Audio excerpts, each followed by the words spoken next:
Okay. As I said, I'm Akib. I wanted to do the talk in the mixture of Bangla and English, but I'll do it in English. So I'll talk about dark matter content in the local group. By local group, we mean basically Milky Way galaxy and its neighborhood. In its neighborhood, the other big thing is Andromeda. And there's some bunch of small dwarf galaxies. If you want to know about, if you're like more familiar with cosmological aspects, we see all the galaxies moving away from each other. That means like if a galaxy is farther, it's not really perturbed by the gravity of Milky Way. Except if it's a local group galaxy, then they affect each other gravitationally. So that's local group. For you, all you need to know about local group is Milky Way galaxy, our neighbor Andromeda Galaxy, and a bunch of small ones. So that's local group. I work with their, one of my work is finding their dark matter content and its implication of the origin on the origin of Milky Way dwarfs. I'm currently in my PhD at the Observatoire de Paris. Okay, first, I know a lot of people are here from BRAC. My gratitude to students of BRAC, faculties, and also the admin, because they gave hope and courage to this country. And if there are people from MNS, you might know this guy. He was your faculty, and we were at protest in Paris on 19th and 20th and for subsequent days, and he still has this poster in his room. I think he'll give a talk sometime soon, so you know, yeah, so yeah, watch him then. Okay, some instructions. Okay, so if you want this slide, this is in my website right now. So you don't have to like note stuff. You can check the references later. If you have any question about any particular slide, figure, or anything, I prefer that you stop me right there. I mean, I don't want to do this. I'll talk for 2 hours and then you ask. I mean, of course, you can. There's a Q&A session, but if there's any slide, anything that's not clear, stop me right there, ask question, we'll clear that up and then we'll move. I wanted to do it in a mixture of Bangla and English, but apparently it will be in YouTube. So they asked I'll do it in English. But if you want any help with any term, like if you want to know any term in Bangla, or if you want to ask me a question in Bangla, I'm happy to accommodate. So.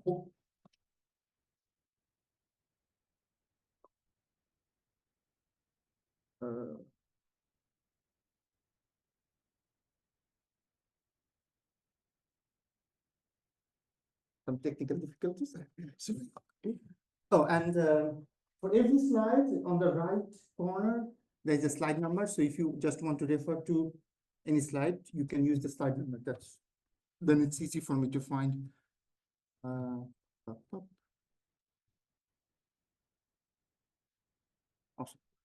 Okay, so my first topic is rotational curve of galaxies. I'll start very basic. I do observation or simulation type of thing. So I'm just interested in measuring things, right? So first question is, how do you measure mass? Basically, thanks to Newton, we just do force and acceleration. If we have force and acceleration, we can find mass anytime. So Earth, Moon, it doesn't matter where you are. If you know your acceleration and your force, you can always find mass. But what about things that we cannot put in a scale? Still, as long as you can find the force acceleration, you're fine. Because Newton said force is also, the gravitational force is, there's a different formula for gravity. So if you can find force from there, you can go and find the mass. Problem is, very theoretical people will say, oh, one is inertial, another is gravitational. I don't care. Okay. So for things moving in a circle due to gravity, there is the acceleration. So to find the acceleration, you can instead find velocity and distance. Then we'll get a nice formula for mass for the center object. That's making the small body move. That means if you can find the distance of Earth and the velocity of Earth and Sun, you immediately know the mass of Sun. If you know the distance and velocity of Moon around Earth, you immediately know the mass of Earth. So if we do this calculation of orbital speed, velocity, whatever, distance for the object in solar system, we get this nice curve, V to the, and this is the coefficient. This is called the Keplerian decline because this is what Kepler found. And I want to talk a bit about Kepler. Kepler is my favorite physicist, astrophysicist, astronomer, whatever you want to say. Because when he did this, Newton is after Kepler, so he does not have a theoretical framework. He just, and I think when Kepler was doing his stuff, log table just came out. Of course, there's no calculator or anything. And Kepler's mentor, supervisor, whatever, was Tycho Brahe. He was a Danish rich person, and he's I think baron or something, and he owned an island, and he was interested in astronomy. In his island, they observed the 5 planets for 30 years every night. After Tycho's death, Kepler got a hold of this data. Thank you. And he analyzed that data. Okay, just remember the scale. 5 planets, 30 years every night. He analyzed the data without any theoretical framework, doing all the transformation by hand. And then he found Kepler's 3 laws. And basically, Keplerian decline comes from those laws, like velocity. Basically, if you combine law 2 and law 3, you find this law. Anyways, I love Kepler. But when we do this, you need to be cautious because it's a very simple system. We're assuming that the small body is in equilibrium or with the big body. What it means is the smaller body is completely bound by the gravity of the big body, and its motion is basically only governed by the big body. If this is not the case, we cannot do this because we're assuming an equilibrium, 1. Number 2, the motion is circular, completely circular. If not, we can still do the calculation, but we need to find like a circular equivalent, or for example, if we have 3D velocity, we can still do it, but we need to take care of that. Like if it's not completely circular, we need more information to find the circular equivalent. Just 2 examples. So this is solar system. So our solar system had a visitor a few years ago. It was named Oumuamua. It's from, I think, one of the mythologies or like one of the tribal languages. So it was an interstellar visitor. It's not from like a Kuiper belt or anything. It was from another star. So that's why we don't call it a comet. It's an interstellar object. It came to sun, it went away. This was its path. And so, for example, as I said, if you take the velocity and distance of Earth, Mars, anything, you can find the mass of Sun.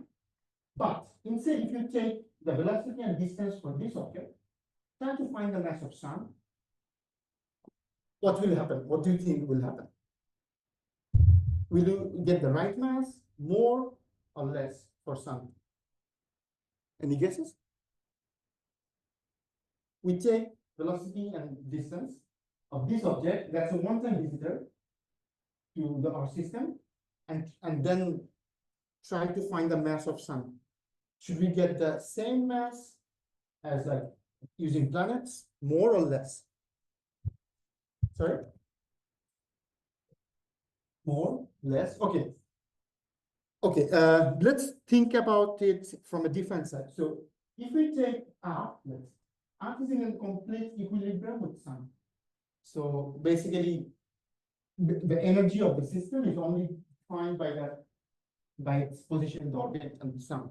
But for this object, it's escaping. So it came with some initial velocity. That's why it can escape. On the other hand, so if we find solar mass with this object, we'll get a higher mass because it has some component of energy. It's not because of Sun. but we're associating it with the mass of sun. So it will overestimate the mass of sun because this is not in equilibrium. This is just an example, but it will come back to haunt us. So keep in mind.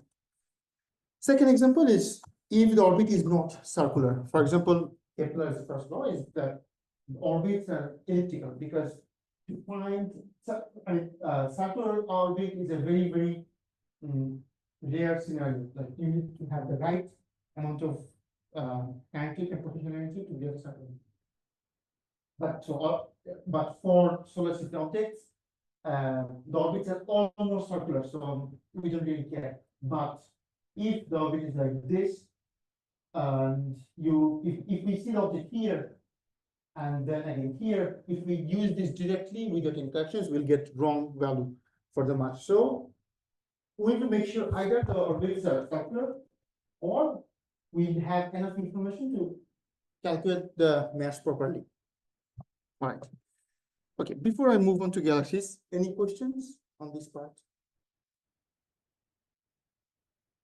Okay. As I said, if you have questions, stop me right there. Okay. What about galaxies? Sun is a very nice object. It's basically a point mass. From Earth, it's a point mass, and we can do basic things just fine. But for galaxies is a mess. It's a big object. That's one kind of mess. It's not exactly symmetrical. For example, we see the overdensity of stars, and there's like a bulge, and then you have a disk, there's halo, and even more problematic from an observational point of view, we are inside the galaxy. So, and we are moving with, so anything we calculate from sun position, we have to subtract the velocity of sun, because sun is moving with the galaxy. And it's a big mess. It's not as easy as the solar system, but it's doable. It's not undoable, it's doable. So what we do is we measure the velocities and distance of stars, put it in the galactic frame. Basically, we measure it from sun, then we transform so that all the measurements are from the center of the galaxy. And we do the same curve as Kepler's curve. In y-axis, you have circular velocity. In x-axis, you have distance. This one is from 2019, and some points are here from 9 and 14. This is the curve we get for galaxy. So this is called a rotation curve. I'll use the name rotation curve over and over again. So this is the rotation curve. So what's interesting here, first of all, there's the decline. And even worse, it's almost flat. Some data used to suggest it's moving even upwards.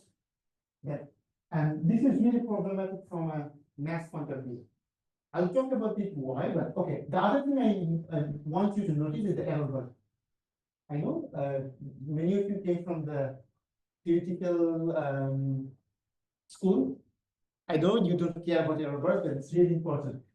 And you'll see why. So, okay, I care a lot about error bars. So see the error bars, it's massive. And it's almost flat. That's why if you are familiar with a bit of like astronomy or that, whatever, you might have heard about flat rotation curves. This is what a flat rotation curve looks like. You can see it for most galaxies, but basically every galaxy it has a flat rotation curve.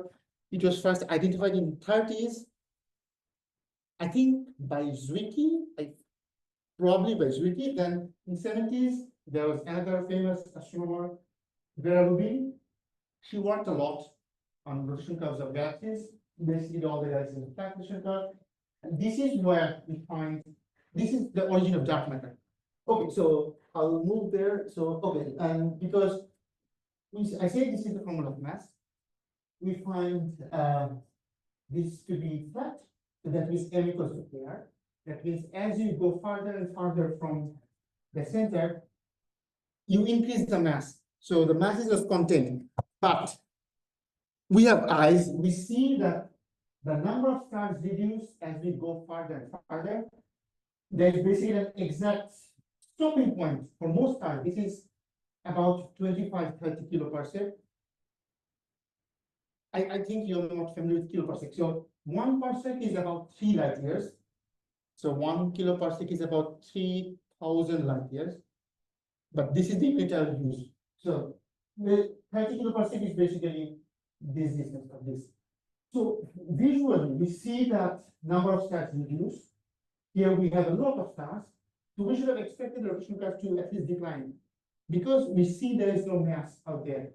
But our calculation says there must be mass that forces these stars to go at this high velocity. And that's dark matter. And okay, for the baryonic component, baryon means there is star, there is dust, there is gas. We have a good idea what's the amount, and the distribution, it's about 0.6 to 11 times the mass of sun. Other thing, I'll use this unit a lot, 10 to the 11 mass of sun. So be familiar. Okay. So that's the problem. So if we want, the third question, error bar, remember error bar. Okay. So this is from Gaia DR2. Gaia is a satellite that's in L2 point. I mean, that's quite far from Earth. And it was designed to measure the movement, let's say map the galaxy and measure the movement of stars. In astronomy we call that movement. Like, okay, star has basically everything has 3 velocities. For star, one is radial velocity. It's easy to calculate because you just need to do a spectroscopy, match the lines, you know its velocity. That's easy. We can do radial velocity for even galaxies 10 billion years away. But the other velocity stuff, the velocity that it moves on the sky. For example, this is really hard. I think for our nearest star, that's Proxima Centauri, it's about three or four, I think it's 4 light years away. For that, the movement over a year is 1/50th of a degree. That's this movement on sky for that star. And we are talking about, so that's 3 light years or 4 light years. We are talking about 30 kiloparsecs, so 30,000 light years. So basically, this star basically does not move. That's why the error bars are so big. So the error bar is coming from the uncertainty on determining their velocity of the sky. If you want to know the term is proper motion. So Gaia was designed particularly to calculate proper motion, and its limit, like observation limit, is 25 micro arc second per year. So if you're interested, find what the micro arc second is. It's really small per year, but Gaia is able to determine that. So with Gaia, the big improvement. So in background, these error bars are from previous work, like 16, 14, 12, and blacks are the error bar from Gaia. So for Gaia, the error bar is this. This is the systemic error for Gaia. This is and this error is from statistics. So Gaia is a big improvement. This is from 2019. This is from the second release of data from Gaia. And for the first time, it showed, because now the error bar is so small, previously you could fit anything you like. Look, anything. But now it's so much constrained in terms of error bar. We have a better fit. So this is the line that you get if you do not consider dark matter. And then you need to add some dark matter that will force it to go up. And this is the sum. It's a nice fit, but it's declining. It's not straight line anymore. So it's not flat rotational curve anymore. It has a Gaia DR2 showed Milky Way's rotational curve has a steep decline.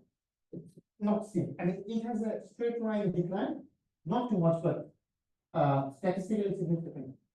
Even more importantly, after 25 kiloparsec, the points were even lower than the fifth, but the error bars here are big enough that it's not significant statistically. But it was an interesting phenomenon that we observed. Oh, and the mass. They found mass of 8, 10 to 11 for Milky Way. Within 186, I will not talk about what R200 is unless anyone has any questions. It's basically the limit where we find the mass, because in these models, dark matter is extended up to infinity. So if you want to take all the dark matter, your mass of galaxy being infinite, that does not give us any information. So we do a cutoff somewhere. That's what R200. It's based on the cosmological average density. But anyways, it's a standard that we took. So for this model, the limit was 186 kiloparsec. The mass was 8, 10 to 11.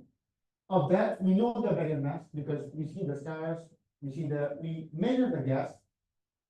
There was 7% baryon, 93% dark matter. So that was their determination.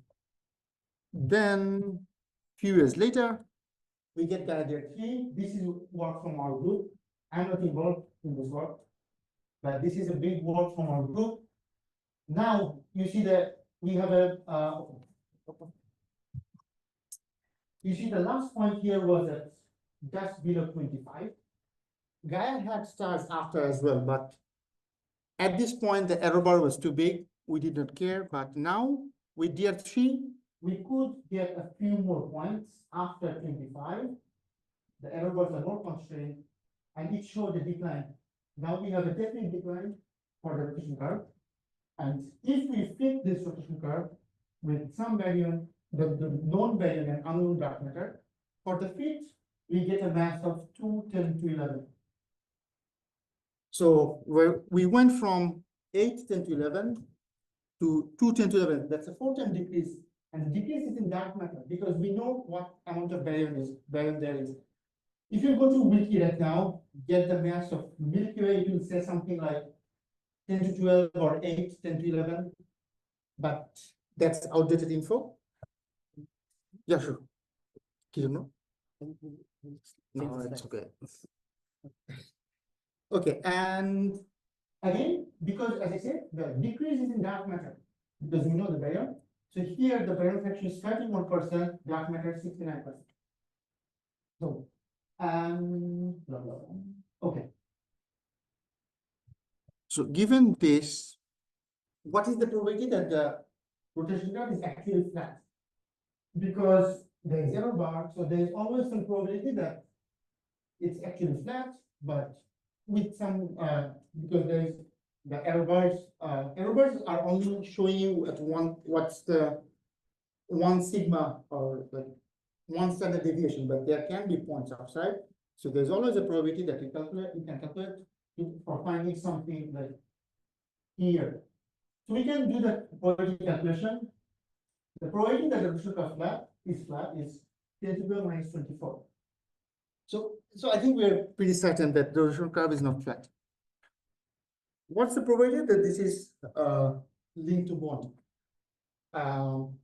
Some of you might know what MOND is. MOND is basically a theoretical model that says that there is no dark matter, but our understanding of gravity is wrong. So there is a correction term to Newtonian gravity, and which is basically nothing in our close not units, in our daily life, by the like solar system or something. But when you go to a very, very low gravity range, then MOND starts to the impact from MOND starts to be more significant, and that's what predicts this flatness. So the prediction from MOND is that you will get straight line decline, but then what's the probability that the decline is straight line? The probability is 2 10 to the minus 3. So it's again a very, very small probability that this can be fitted by a MOND model. So it's probably not MOND. Okay. But is it in Keplerian? I started my talk like this section that saying the rotation curves of galaxies are not Keplerian. That's the whole fiasco about the dark matter. So that's okay. So that's the original dark matter. And what particle pieces do, they're trying to find an explanation for this astrophysical phenomenon. But the proof of dark matter is from astrophysics. What they tried, they took the rotation curve from after 19 kiloparsec and tried to do this fit. And the value of gamma is minus 0.47 plus minus 0.50. So this is so value of gamma to be minus 0.5 is possible. It's basically it's within the it's completely within the error bars. So this decline can be Keplerian. So in other words, we found a Keplerian decline in Milky Way, and this would correspond to a mass of basically 2 × 10⁻11. So that's okay. What it means is in this fitting, or what data shows, that basically all the mass of Milky Way is within 20 kiloparsec. But there's some dark matter, but that's there's a very shallow distribution. So there's some dark matter, but it's not significant. Now there's another rotation curve from a different group. They're based on East Coast of US. They took another sample of stars from Gaia. They're called LIGT stars, not important. And they found basically the same thing as our group, 2 × 10⁻⁵. So this is confirmed by 2 different groups. There's another group in China, they confirm the same. So we are quite certain that Milky Way's mass is basically around 2 × 10⁻11, and there's much less dark matter than previously thought. Okay, so this is currently what we are working on right now. I am involved in this, not the previous one. What's the highest mass that Milky Way can have? So this is this is the best fit at a probability of 0.8. So this probability is basically the probability of this fitting. So if we set a probability at the certain limit, for example, 0.5, let's just do 2 sigma, then the height, so that's why the line does not go through the points, it goes up. But the probability, even then, the mass we get is 5, 10 to 11, nowhere near like 10 to 12. And of course, it's a low probability. I wanted to promote a workshop that I will be instructing, but I don't think there's any space left anymore, or maybe one. But okay, I'll just skip. So, do you have any questions up to this point?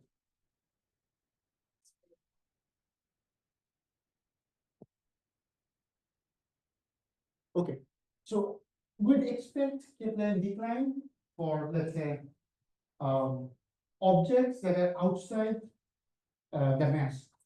Usually in galaxy, the stars are within the galaxy. For example, let's say this is a picture of galaxy, and the galaxy extends to this.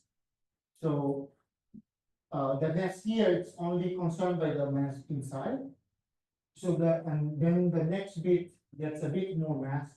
So if we find the orbital velocity versus distance, this should not be Keplerian. So here, this is not a Keplerian decline. But after about 20 kiloparsec, the new data shows the decline is Keplerian, which means all the mass that these stars are concerned about, they're within 20 kiloparsec. Almost, because you see this is 1.95 and previously it was 1.99. So there's some mass outside this range, presumably from dark matter, but it's the amount is very small.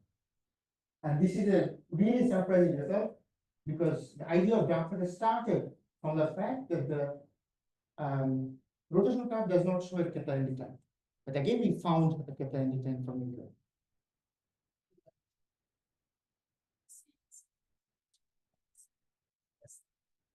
Mass of the central bulge contribute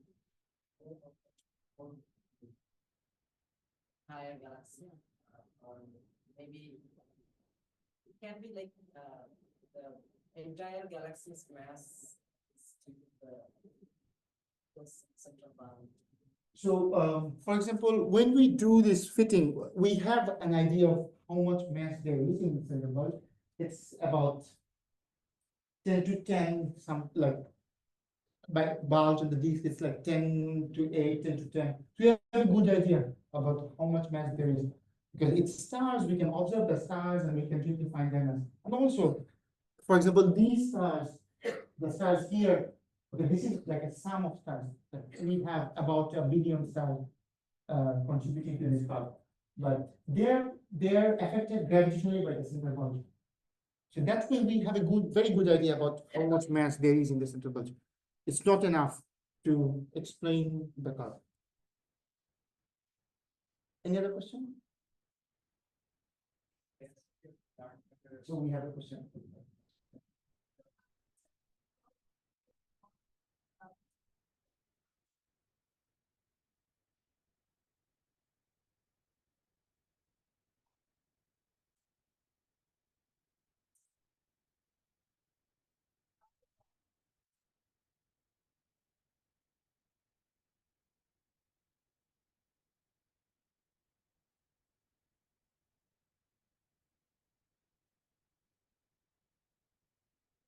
I'll get back to that point a bit later, whether I'm claiming that there's a dark matter. I'll get that to the point.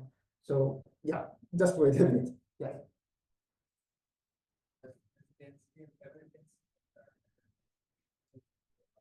Yes. Yeah. So I don't think I have a probability the density distribution of dark matter, but so for example, if you want a straight line for rotation curve, you need to have a constant mass as you increase. So yeah, so the density decreases, but the volume goes up by R2 to the power 3. So the density, if the density goes by R2 to the power minus 3, then you will have a constant mass. Does that make sense? So if the density goes by more than R3, if the density goes by R to the minus 3.5, then the amount of mass will go down. So because this is lower than this is not flat, so that means the density is going faster than R to the minus 3. I think it's, I forgot how much it is. I can check because we know the exponent. It's more than 3, I think. Yeah, I mean, it has to be more than 3.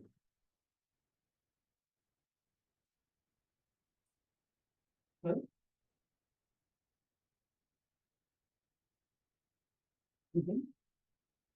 No, it's not uniform, no. There's more dark in the center. They go, I think I will have a plot somewhere later about the density of several components. You'll see the dark matter.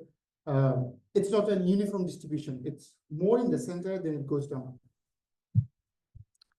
Okay. Any other questions? Okay. I mean, I can always come back to any particular slide at the end. Okay. So that's one way of estimating the mass of our galaxy. So we are working on another way of finding the mass of galaxy from the history of it, from like very astrophysical point of view, the history of galaxy formation. So how does a galaxy form? So at the start, there's nothing, and then there's something. So universe was full of gas, basically. And then the gas through, I don't know, you guys will know better. But at some point, we started to have clumps of gas. That's basically a precursor of galaxies, and they start to merge, get bigger and bigger, and now we have galaxies. So at very early universe, by very early in 10, 12, let's say 12 billion years ago, we have proto-galaxies, which should be smaller in size. We know they're small in size because we expect a lot of mergers of galaxies. So imagine you have a galaxy of some small size, and then you have the incoming galaxy, anything, smaller galaxy, similar size, that's very, very high energy. By high energy, I mean coming with a very high velocity, so high orbital energy. So you have a small guy, you have another smaller guy that's coming with a very high energy. Because the mass of our proto-galaxy is small, it cannot bind the big object. Not the big object, the other moving object. The object will come, maybe impact a bit, and then it will go away. But if it's a low energy object, our protogalaxy can bind it. Or the other option, maybe there is a high energy object, but it's coming on a head-on collision. Then the two things will merge, and through merge it will lose energy. For example, you can consider it like two clumps of clay, and you move them, they merge, and they lose substantial amount of their kinetic energy. So I mean, energy is not conserved. So that's the two options. So it's a small guy. If a high energy object approaches our protogalaxy, it will escape. If it's a low energy object, it will get captured. And if it's a head-on collision, it will still get captured, but again, it will lose a lot of energy. But as it grows, it becomes more massive, then it's able to capture more and more high energy objects. So if that's clear, what it means, whatever high energy objects within a galaxy we have, it could be a smaller dwarf galaxy. By dwarf, I mean, for example, Milky Way is 10 to 11 solar mass. Dwarf galaxies have some more like 10 to 6, 10 to 7 solar mass. If it's a high energy object, it probably came later in the lifetime of the galaxy. If it's a low energy object, it probably came very earlier because it got captured. That's why it's low energy right now. And so that's our theory, right? And we see the same thing in cosmological simulations. Cosmological simulation is you make a universe, like you start with you start at very early some distribution and you let it go, and at some point you form galaxies. So it shows the same thing, that at the end, if we choose a galaxy, if we track the history of the energetic objects and the low energy objects, we see that the energetic objects came later in life, low energy objects came earlier in life. This is also true from observation. So in y-axis, there are two plots. This is plot for objects with lower sensitivity. This is for higher sensitivity. Okay, let's focus on the top. On y-axis, you have log of negative total energy. This is basically a proxy of energy, orbital energy. In x-axis, you have angular momentum per mass. Again, log. The last point. Okay, log is a good. I mean, because it's log, we can go from 1 to 5. So that's right. So what it means? So this line, this dashed line, which is equal to V naught. Basically, if something is on that line, that means it's in a complete circular orbit.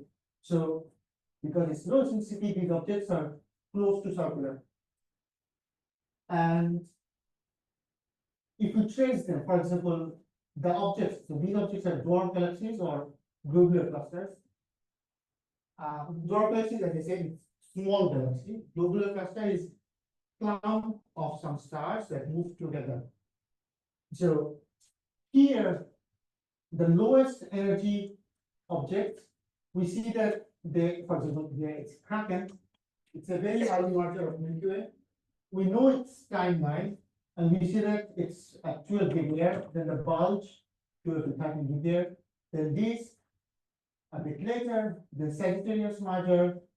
These objects became 4 to 6 years ago. We have good simulations for this. So we have good idea of this time. And then we have dwarfs that came less than 3 years. So what I say, that low energy objects being the early comer and the high energy objects being newcomers, it holds. Same for a bit eccentric objects. So you go from 10 to 12 to LNC, which is coming right now. And so in x-axis, we only have angular momentum. It only depends on the position and velocity of these objects. But y-axis, the total energy, it depends on kinetic energy and potential energy. And the potential energy is coming from the mass of Milky Way. So we have a way of finding the mass. So what sort of Milky Way mass will force the objects to fit this form? So y-axis you have time, x-axis you have total energy, and it's a straight line in log scale. And so what sort of mass should Milky Way have so that this relationship holds? Because x-axis it depends on the mass. It depends on the mass of Milky Way. We took some cosmological simulations, and we find that on average, basically 2 to 11 for fire simulation. Fire is a cosmological simulation within 21 kiloparsec. Because if you extend, then it gets more and more mass, but we have basically rotation curve up to 25 to 30 kiloparsec. So that's where we are concerned about. So again, so the summary, this was a bit complicated, but the summary is this is a completely independent way of finding the mass of a galaxy, and we find a lower mass, which is basically the same mass as rotation curve. Okay, any question? All right, I'll move. Now, I talked a lot about Milky Way because that's our own galaxy. We're biased, and also our observations are biased because we see like individual stars of Milky Way. For example, Gaia traced, I think, 2.3 billion stars of Milky Way. So that's a big number.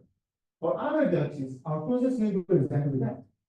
When I say close, light takes 2.5 million years to come from Andromeda to Milky Way. That means, and you can see if your eyesight is not super bad, or if you have a small binocular, and if you're in like a very dark place like Sajek or something, you can see Andromeda. So that's like the farthest thing that you can see with naked eye. And the light you see at any point now, that when that light started to travel from Andromeda, there was no humankind. I think there are some dinosaurs because 2.5 million years, and age of humankind is like 200,000. So yeah, so that's our closest neighbor. So because it's so far, the only velocity we can measure for individual stars or like this, the disk, is the radial velocity. We cannot measure the movement. So this is true for all the galaxies, even beyond, because if that's the case for our neighbor, so we only have one dimension of velocity. This is fine if we see the galaxy like this from the side, because then we only can care about the rotation. But if it's a galaxy like this, we are out of luck. We cannot do anything. So this is a rotational curve for Andromeda. Y-axis is rotational velocity. X-axis is distance from the center. And here you have 3 different rotational curves. It's flat, maybe even increasing. That's what, okay, and see the error velocity. It's massive because again, it's very far. Now, do you remember the first condition I said, if you want to fit a rotational curve, it's whether there's an equilibrium. Now, we know that Andromeda had a major merger with another similar galaxy 2 to 3 billion years ago. There's some references, but how do we know that? Today, we can observe how the velocity of the stars in Andromeda is distributed. And we can also see that for Milky Way. We see that for the stars in Andromeda, it has a much higher dispersion in terms of velocity than Milky Way. This is usually a dependent of margin. Also, in Andromeda, we see some other structures around. I'll show something just a bit later that tells us Andromeda has a decent margin. Also, the other, let's say, the smoking gun evidence is we can find the age of stars, and then we can find when these stars formed. Usually, the star formation for a galaxy is very early, but for Andromeda, there is a peak of star formation about 2 to 3 billion years ago. Why? Because when there's a merger, the mergers bring a lot of gas, new gas, that ignites a new round of star formation. That's how we know that Andromeda has a major merger 2 to 3 billion years ago. For Milky Way, the major merger is 9 to 10 billion years. So Milky Way stars had enough time to stabilize, to be in equilibrium. The Andromeda likely did not. And the average, if you're interested, the average for a galaxy, the galaxy we see today, the average merger time is about 6 billion years ago. So Milky Way is a quiet galaxy, and Andromeda is quite active compared to the average. Now we have a video to it's a simulation to exactly prove what happened. And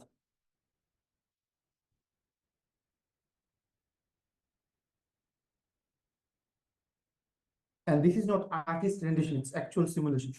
So yeah. So about 7 billion years ago, this is proto-Andromeda.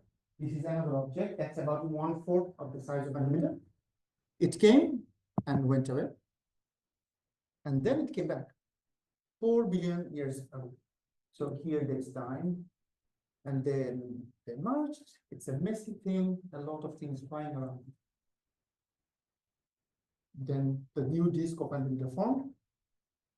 And we're running out of time. We do a bit of position.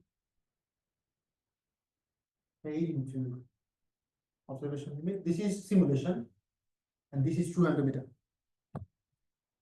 So this is a true picture of Andromeda. This is what we find in simulation.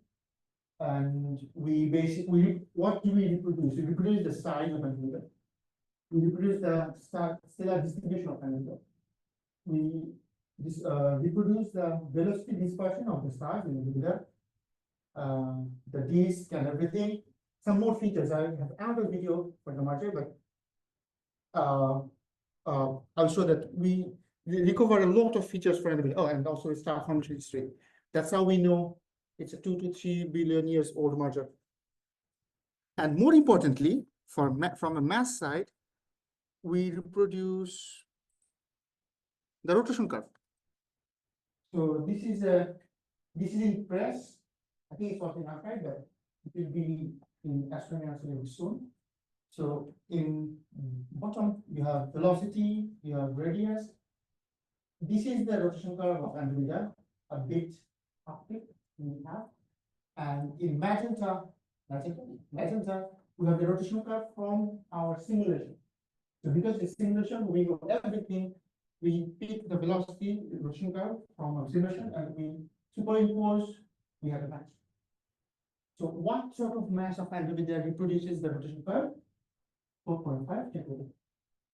If you just fit the rotation curve blindly, without considering equilibrium, you get 1 10 to 12 nanometers.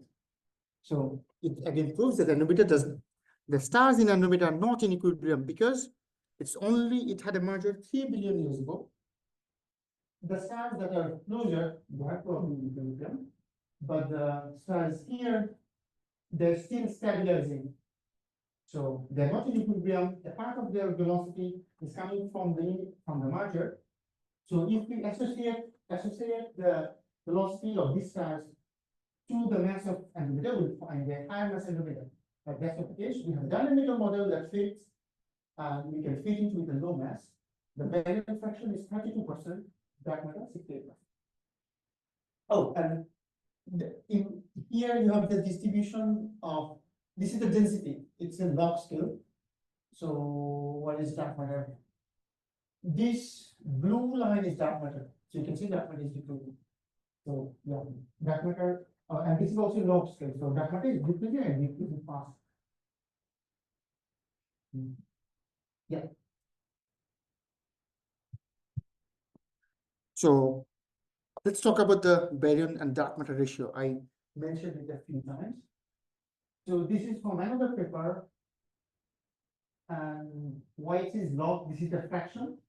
From cosmology, lambda STM, or from cosmic micro background radiation, we can fit the amount of things in the universe And the baryon dark matter ratio is 60% baryon, 84% dark matter. This is from planet's data.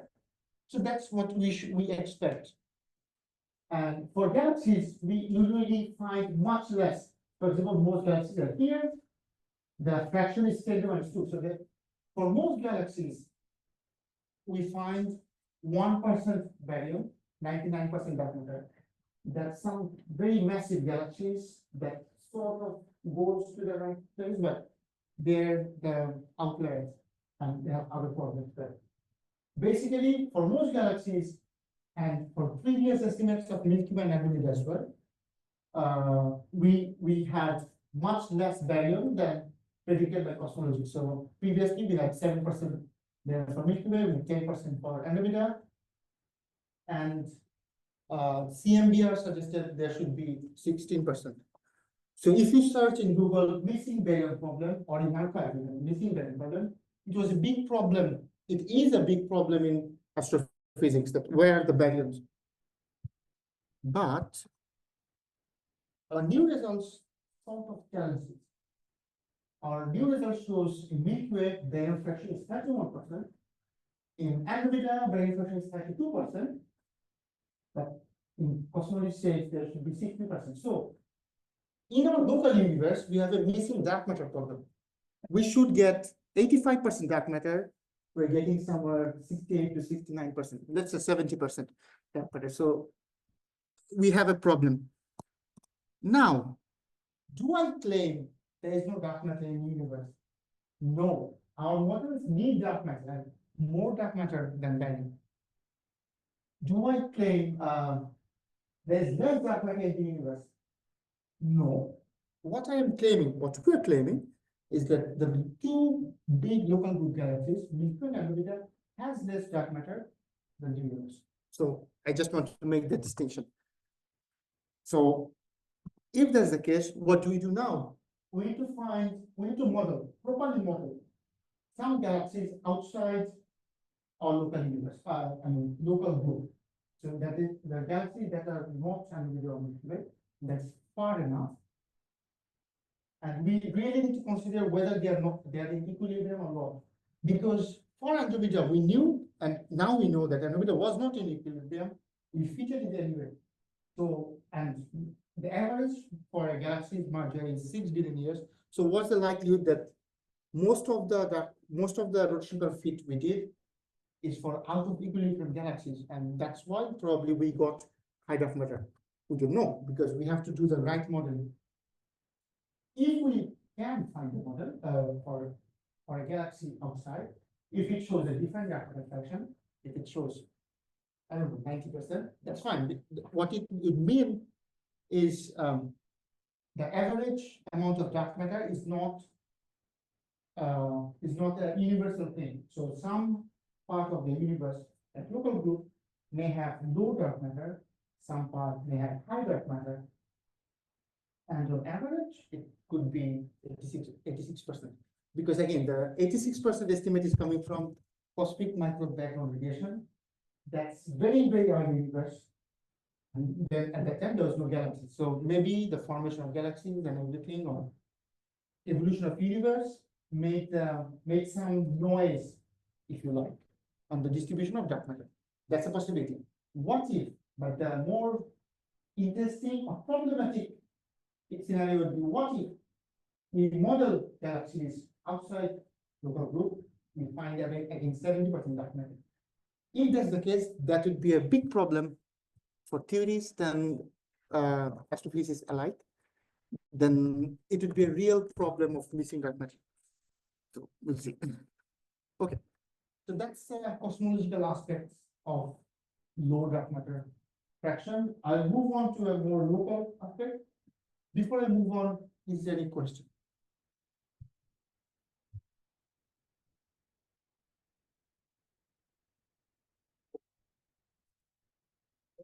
Sorry. Yes. So for example, if I play the video again, you will see, by shape, you mean the shape of? Yeah, completely, because without mergers, you only get elliptical galaxies. Like if you do a simulation of galaxies, you do not allow it to merge. It will only form elliptical galaxies, and it will have low angular momentum. So to get spiral galaxies, you need mergers. Sorry, over? Yeah, you mean shape initiated by what? Yes. It can change over time because galaxy is a big complicated thing. So there is some evolution. For example, it's hard to make an elliptical galaxy into a spiral because spiral is a complicated shape. And usually to make things complicated, you need to add stuff. Simple things are simple because you don't need things to make things simple. So, but complicated things, you need to have extra phenomena. For example, now we know to get elliptical, to get spiral galaxies, you need to have mergers, or yeah. Okay. Any other question?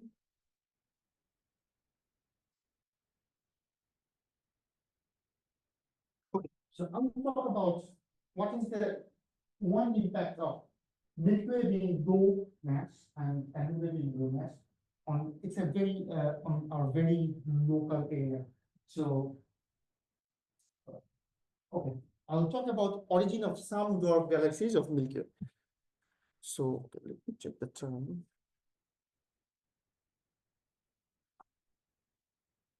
So this is a side view of Milky Way, z-axis, also the x-axis. Milky Way is here, and the triangles are dwarf galaxies. Like I said, dwarf galaxies are galaxies of size 10 to 5, 10 to 7, so on. Milky Way is 10 to 11 stars. There are about 40 to 50 dwarf galaxies. We're still finding new dwarf galaxies because they're so faint, but these are quite old. These dwarf galaxies were found 40, 50 years ago. But interestingly, they form a straight line. You can see this is a straight line. And as I was saying, if they were randomly distributed, would be fine. Oh, they came randomly. But to make things a straight line, it needs to be a very special thing. So, but we do not have an idea why this is a straight line thing. And as I said, it was first observed like 50 years ago, and there's no good explanation why. And now we have their energies, and it showed their high energy. So they came to Milky Way within last 3 billion years. So because we have the mass distribution of Milky Way, and we have the velocity position of these galaxies, we can put the galaxies, put the dwarf galaxies in the Milky Way's mass, and then trace the time back. It's something we can do. It's not a complicated work. We can just do it in my own computer. It's easy to do. If we do that, we see something like this. Again, they came for the first time. But if not, it will make circles. It did not make circles. That means they come. So if we go from here to here, it came for the first time. More interestingly, most of these dwarfs came from a similar direction of Andromeda. And not exactly, because here you can see there's like a 400 kilo per second. The difference that they came from the same direction. So here, about 11. And there's another group that came from another side. We'll forget about them for now, but let's talk about this galaxy. Among them, there is large magnetic cloud, LMC. That's the biggest dwarf galaxy in the Milky Way vicinity. It can be seen in naked eye from the south side of Earth. And another interesting, by the way, there are two groups. There's one group that contains SMC, small magnetic cloud, and a group that contains LMC. So why there are two groups? We think this is likely because of gas of Milky Way. You have a high energy thing coming into Milky Way. The thing itself has a lot of gas, and Milky Way has its gas. So I think the analogy is drag force. If you're moving the object today in Earth through air, you'll experience some drag.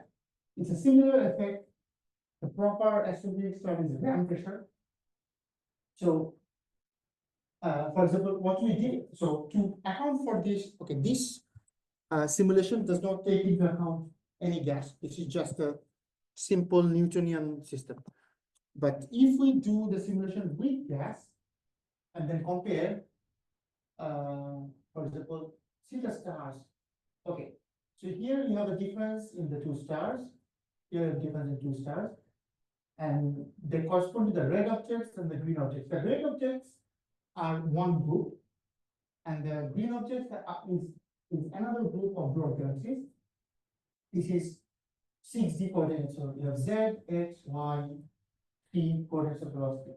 We showed that if we take the same object, we simulate it once without gas and once with gas, it basically falls to two different groups. What it means, if the group that is slow, if we could take into account the slowdown due to gas, it would fall in the same place of the faster group. So probably all 11 dwarfs, they're making one single group, but they split up because of the gas. Why did not the faster group experience gas? Because they are bound to LMC. And as I said, LMC is a big object.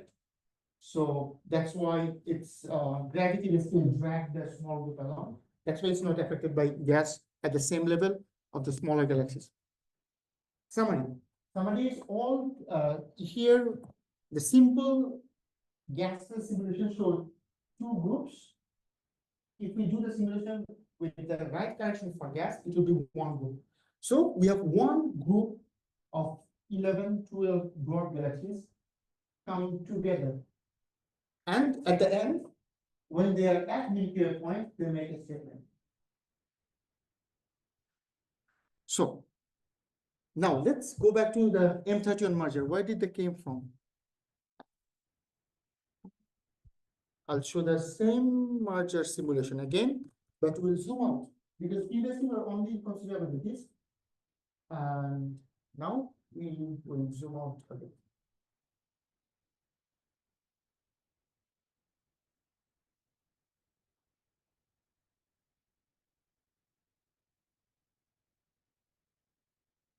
First of all, sorry.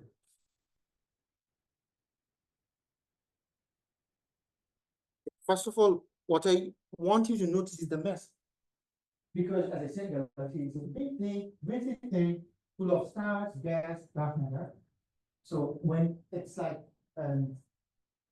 not snowball, let's say merging two balls of clay. So a lot of things fly around. And just notice this bit. Oh, sorry. This bit. That's important. See how much it expands over just a short period of time, because it's a very high energy thing that flew away from the merger. Okay, now notice two more things: the stars here and the stars here. Stars that are close, they flew away, but because they're low energy, they come back to Andromeda because they're closer. But the stars that are farther, they are not affected by the gravity of Andromeda that much. So they keep pushing away. And you can see that there is a lot of structure being formed. We don't see anything like that in Milky Way.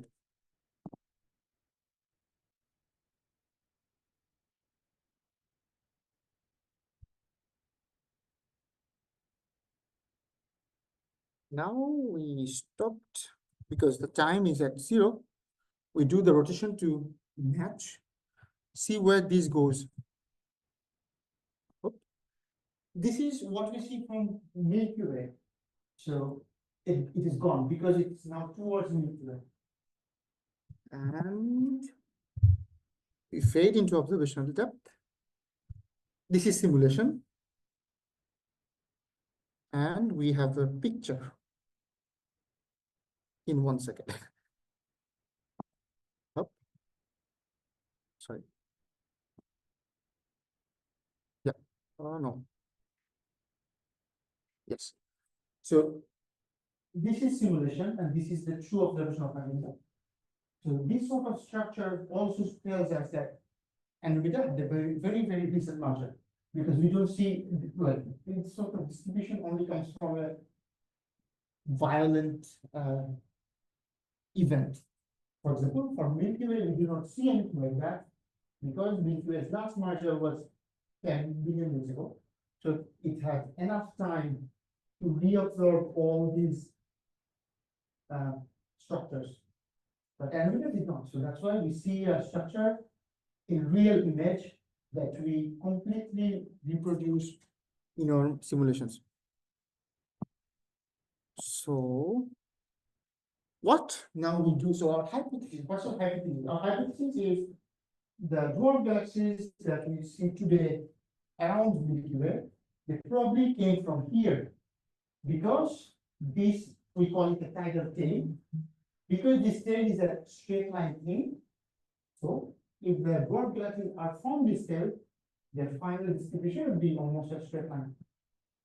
So again, just to summarize, about 2.5 years ago, the merger completed. But at the same time, there was this tail. There was some over-dense points in the tail. The tail is made of stars and gas. Some close parts fell back, made these loops that we observe from nuclear, from sun, let's say. And the tail kept expanding, but the over-dense regions, they heated more and more gas and stars, and they formed tidal dwarf galaxies. Rotation here, rotation there. This is not an artist's rendition, this is a simulation. So in simulations, we see that there should be some dwarf galaxies formed in the tidal tail. What we do now, we, as I showed before, we can trace back the dwarfs back in time. We have the exact position velocity over time, more or less. And now we have the position velocity of objects in this tail. We do a match, do the match in 6D. They do. So again, Z, X, Z, Y, V, I, the real velocity, V, the velocity. So this is a 6D space. The blue things with error bar, they're our dwarf galaxies that we chase back in time. We have observations, that's why they have error bar. And the points are the yellow and red points, they are the points from the simulation. And the match in all 6D space. 6D, I put some what's the word? Importance on 6D, because this is a 3D, we live in a 3D universe. If we have 6D coordinate match, that means we have an exact match. Another way of taking is, for example, if you have a system of, you have one spring, one mass at the end of the spring. It's a one-dimensional system. If you know the velocity and position of the mass at a single time, and let's say the force law of the spring, you can find the full dynamics of the system. Because it's a one-dimensional system, your phase space is 2D. If phase space is a term that theory people understand most, I'll use phase space. So for one-dimensional system, the phase space is 2-dimensional. If you have a 2-dimensional system, the phase space is 4-dimensional. For a 3-dimensional world, the phase space is 6-dimensional. And we showed that in 6D space, these dwarf galaxies that we find from observation and the tidal tail that we know from observation and simulation must exist, they match. That means if we let the tidal tail go forward in time, or basically the tidal tail today, corresponds to the exact same position velocity of the dwarfs. So maybe it's possible that the dwarfs came from the tidal tail. So That means we can at least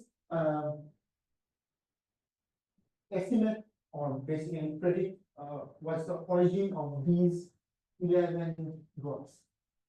What about the other 4? So they're coming from a different direction. However, when we do the merger simulations, there is remember the first time the other galaxy comes close to Milky Way Andromeda. It's about 7 billion years ago. That emits tidal. The work we have done is with this tidal, that's 2 or 3, right? That contains that 11 dwarfs. It's likely, or it's a possibility, that the dwarf galaxies that are here, they may come from the other period. We didn't do the full analysis because this is an old tidal. If we want to analyze that, we need to do a hydrodynamical simulation, and we need much better observational data. But it's a possibility. So I end my talk here. These are the references. These 5 papers, I am involved in the following 4. These 5 papers, they are basically the basis of this presentation. You can look them up, feel free. And these are the other references that I did. Okay. Thank you. Any